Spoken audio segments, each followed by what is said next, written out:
जय हिंद। 16 जनवरी को वैक्सीनेशन शुरू होने से लेके अब तक के 85 दिनों में देश के 130 करोड़ में से सिर्फ 10 करोड़ लोगों को वैक्सीन लगी है।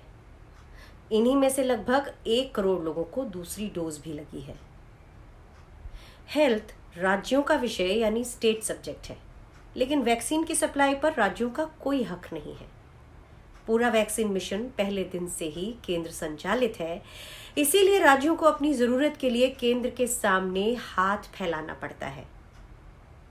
हर बार की तरह मुद्दों के इम्प्लीमेंटेशन में फेल रहने वाली सरकार को न तो सप्लाई चेन मैनेजमेंट की समझ है और न डिवीजन ऑफ लेबर की।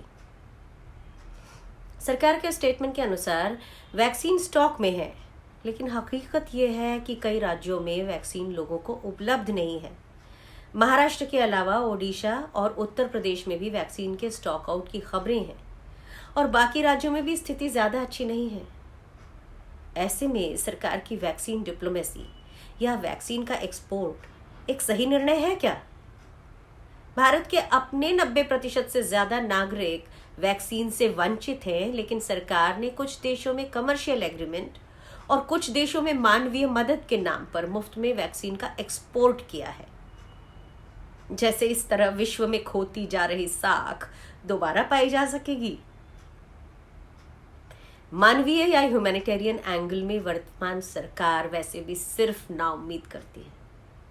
कड़ाई और दवाई जैसे जुमलों के बीच हम नागरिकों का केवल चुनावी इस्तेमाल होता है। पता नहीं कब हम वेलफेयर स्टेट के रोल से बाहर आ चुके हैं और अब नागरिक हित सबसे पीछे है।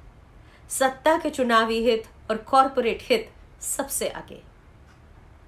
कोरोना की ये दूसरी लहर बहुत ज्यादा घातक है। पिछले 24 घंटों में हमने अपने परिवार के एक अभिन्न सदस्य को कोविड के कारण खो दिया है, इसीलिए मन बहुत व्यथित है। देश के नागरिकों के प्रति सरकार की उदासीनता या लापरवाही बेहद डराने वाली है।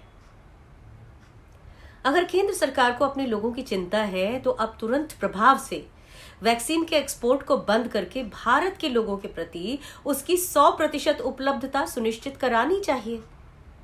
वैक्सीन उत्सव या टीका उत्सव जैसी लफाजियों को छोड़कर मिशन वैक्सीन को एक मिशन की तरह लेकर और डिसेंट्रलाइज करके एक स्पेसिफाइड टाइमलाइन के अंदर सभी के लिए पूरा करना चाहिए। ध्यान रहे, ये मिशन है, सेलिब्रेशन नहीं। जय हिंद।